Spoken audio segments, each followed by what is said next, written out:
Hello everyone, welcome to in my online classes. Today we will discuss about the revolutionaries movement. हम इसके बारे में कुछ important revolutionaries movement के बारे में पढ़ेंगे। तो सबसे पहले रिवॉल्यूशनरीज मूवमेंट के लिए जो एसोसिएशन बनाया गया वो हिंदुस्तान रिपब्लिक एसोसिएशन बनाया गया कानपुर के अंदर, जिसके अध्यक्ष और जिनके फाउंडर थे संदयाल। तो ये इम्पॉर्टेंट है कि जो रिवॉल्यूशनरीज मूवमेंट के लिए जो सबसे पहले एसोसिएशन बनाया गया वो हिंदुस्तान, देखो आपको सबको पता है कि 1905 के अंदर नरम दल और गरम दल अलग अलग हो गए थे। अब जो एक्सट्रीमिस्ट थे वो हमेशा रिवॉल्यूशनरीज एक्टिविटी के पक्ष में थे और रिवॉल्यूशनरीज एक्टिविटी के पक्ष में थे। तो उन्होंने कहा कि कंट्री को इंडिपेंडेंस ऐसे नहीं मिलेगा जिस तरीके से गिड़गिड़ाते हैं या जिस तरीके से रिक्वेस्ट करते हैं। तो उन्होंने अपना ग्रुप अलग से बना लिया और उन्होंने अपना ग्रुप बनाया।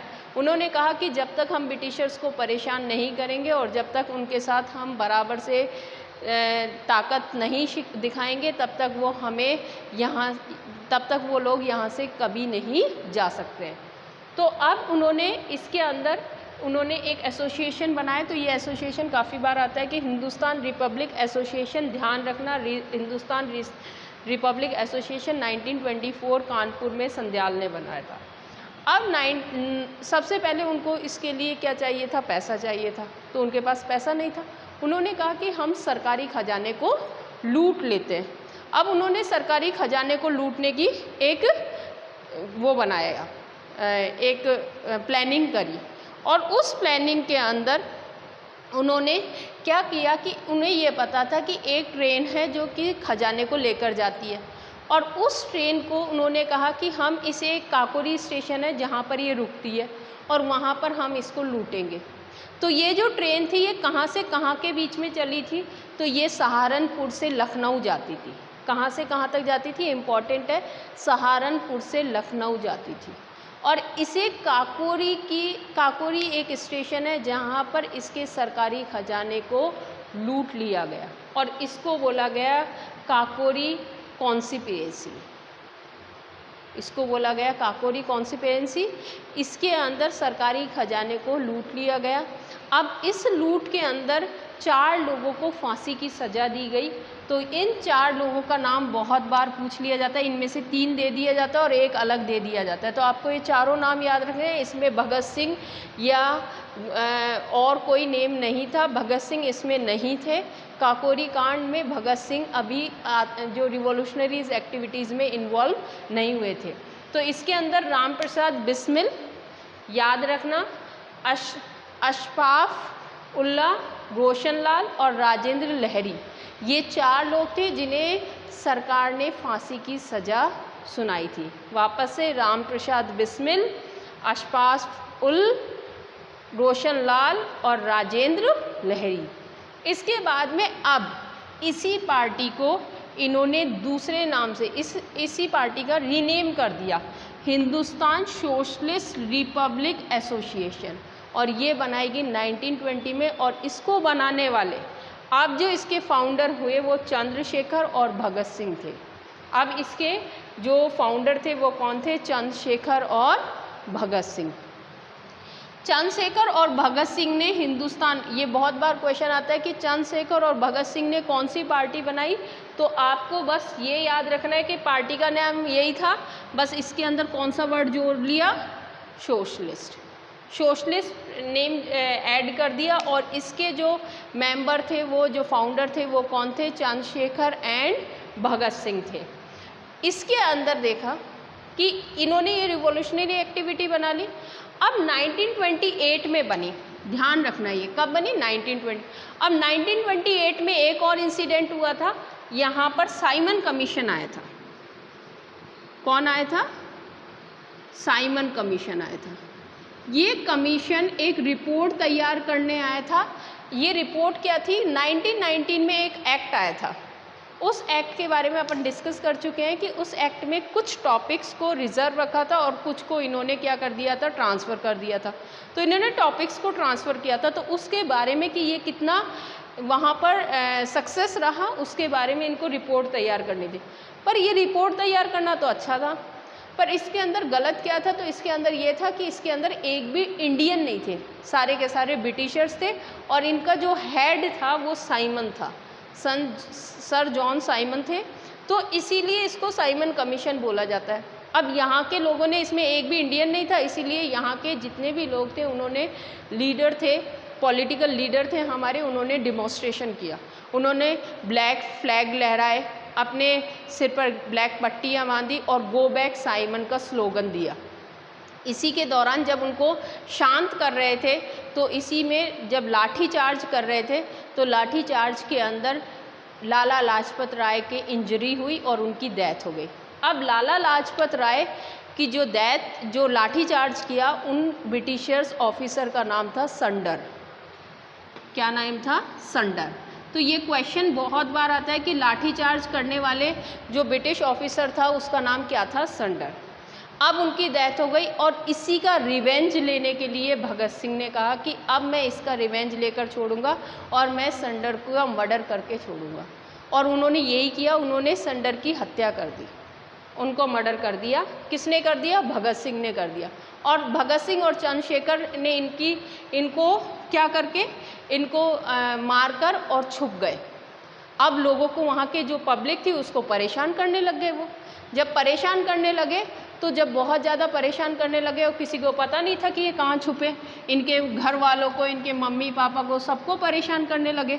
तो इन्होंने क्या कहा कि ऐसे तो हम डायरेक्ट तो हम अरेस्ट नहीं होंगे, तो इन्होंने पार्लियामेंट, उस टाइम लेजिस्लेटिव चल रही थी, तो इन्होंने कहा कि हम एक काम करते हैं, लेजिस्लेटिव के अंदर हम बम गिरा देते हैं और बम गिराने से वो लोग हमें ढूंढेंगे और हम लोग उनको मिल जाएंगे। तो उन्होंने लेजिस्लेटिव के अंदर अपना बम ब्लास्ट कर दिया, पर वहाँ पर किसी की हत्या नहीं हुई थी। उन्होंने खाली कुर्सियों के ऊपर उसको बम ब्लास्ट किया था। अब खाली कुर्सियों के ऊपर उन्होंने बम ब्लास्ट कर दिया और उनकी अरेस्ट हो गए। जब वो अरेस्ट हो गए तो उन्हें ये भी नहीं मालूम था कि हम लोगों को फांसी की सज़ा दी जाएगी। और उनको एट लास्ट इस कांड के लिए कि इन्होंने संडर की हत्या करी, इस कारण इनको क्या दिया? सेंटेंस टू डेथ दिया। तो ये क्वेश्चन आता है कि सेंटेंस टू डेथ कब अनाउंस किया? तो इनको 23 मार्च 1931 को किसकी फांसी की सज़ा दी गई? भगत सिंह और चंद्रशेखर आज़ाद।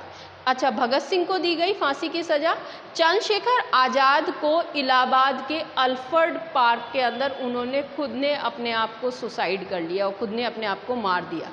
और उसके अंदर उनको, वहाँ पर उनको ये पता था कि अब मैं चारों तरफ से, अल्फ्रेड पार्क के अंदर बैठे हुए थे और उनको ये पता चल गया कि अब मुझे चारों तरफ से ब्रिटिशर्स ने घेर लिया है। तो इसीलिए चंद्रशेखर के नाम के पीछे उन्होंने कहा कि मैं आज़ाद ही रहना चाहता हूँ, मैं आज़ाद था और मैं कभी ब्रिटिशर्स के हाथ में नहीं आऊँगा। और उन्होंने अपने आप को खुद को मार दिया। तो चंद्रशेखर, भगत सिंह को कब फांसी दी गई? 23 मार्च 1931 को दी गई। और किसके लिए दी गई? तो संडर्स के मर्डर के लिए दी गई। और संडर्स कौन था? संडर्स लाला लाजपत राय को इंजर्ड करने वाले जो पर्सन थे वो सेंट संडर्स थे। अब उसके बाद में आता है अल्फ्रेड पार्क। अल्फ्रेड पार्क कहाँ था? ये इलाहाबाद में था। इलाहाबाद के अंदर था। और यहाँ पर चंद्रशेखर को क्या करी? वो पेड़ के नीचे बैठे हुए थे और वहाँ पर उनको पता चल गया कि मुझे पुलिस वालों ने, ब्रिटिशर्स ने घेर लिया, तो उन्होंने, इसीलिए उनके नाम के पीछे आज़ाद रखा गया। अब इसके अंदर हिंदुस्तान सोशलिस्ट रिपब्लिक एसोसिएशन के अंदर अब कोई ऐसा मतलब बलशाली और इतना जज्बा वाला इंसान कोई नहीं रहा। ये दोनों जो फाउंडर थे उनकी डेथ हो गई। तो इसका एक नया प्रेसिडेंट बनाया गया, यशपाल। ये इम्पॉर्टेंट क्वेश्चन आता है कि इसका दूसरा प्रेसिडेंट किसको बनाया गया? तो इसका नेक्स्ट प्रेसिडेंट यशपाल को बनाया गया। यशपाल इसके नए प्रेसिडेंट बने 1931 में। इसके बाद में आता है, इसके बाद में आई होप कि आपको इतना समझ में आ गया होगा। अब 1913 में एक नेक्स्ट रिवॉल्यूशनरी एक्टिविटी हुई चटगांव। ये चटगांव कहाँ पर है? तो ये चटगांव बंगाल के अंदर है। बंगाल के अंदर चटगांव के अंदर एक सूर्य सेन नाम के, जिन्हें मास्टर डा के नाम से भी जाना जाता है। कौन थे? सूर्य सेन। ये सूर्य सेन थे। इन्होंने क्या किया? इन्होंने कुछ लोगों को आर्मी की ड्रेस पहनाकर और वहाँ से वेपन लूट लिए ब्रिटिशर्स के, और 1934 में इनको भी फांसी की सज़ा दे दी गई। इनको भी सेंटेंस टू हैंग कर दिया गया। तो ये चटगांव का आर्मी रेड बोला जाता है इसको। चटगांव आर्मी रेड किसने किया था? तो चटगांव आर्मी रेड सूर्य सेन ने किया था। सूर्य सेन ने क्यों किया था और कैसे किया था? तो ये आपको पता होना चाहिए कि उन्होंने नकली आर्मी सोल्जर्स को भेजकर और वहाँ पर आर्मी के वेपन्स को लूट लिया था, जिसे आर्मी रेड बोला जाता है, चटगांव आर्मी रेड।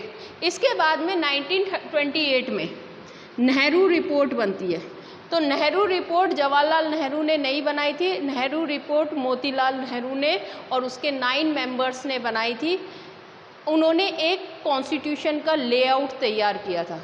उनको लॉर्ड बैंकन हेड ने एक चैलेंज किया था कि तुम इंडियंस ऐसे हो कि तुमसे खुद का कॉन्स्टिट्यूशन भी, अगर तुम आज़ादी चाहते हो और सेल्फ डिपेंडेंट चाहते हो तो सबसे पहले कॉन्स्टिट्यूशन बनाकर दिखाओ। तो उन्होंने इस चैलेंज को स्वीकार किया और 1928 के अंदर उन्होंने 9 मेंबर्स के साथ अपनी नेहरू रिपोर्ट बनाई। नेहरू रिपोर्ट, और ये नेहरू रिपोर्ट मोतीलाल नेहरू ने बनाई थी। जवाहरलाल नेहरू ने नहीं बनाई थी, मोतीलाल नेहरू ने बनाई थी। ये ध्यान रखना, ठीक है। मोतीलाल नेहरू ने रिपोर्ट बना दी। इसके बाद में लाहौर सेशन होता है 1929 में, ये भी इम्पॉर्टेंट है। 1929 का लाहौर सेशन बहुत इम्पॉर्टेंट है बेटा। लाहौर सेशन में पहली बार स्वराज या पूर्ण स्वराज की डिमांड रखी थी। इससे पहले वो स्वराज चाहते थे, वो ये नहीं चाहते थे कि हमें कंप्लीट इंडिपेंडेंस मिले। पर पहली बार 1929 के लाहौर सेशन में उन्होंने, कांग्रेस जो मेंबर्स थे, लीडर्स थे, उन्होंने कंप्लीट इंडिपेंडेंस की डिमांड रखी। तो ये क्वेश्चन बहुत बार आता है कि कंप्लीट इंडिपेंडेंस की डिमांड कब रखी गई? तो कंप्लीट इंडिपेंडेंस की डिमांड 1929 में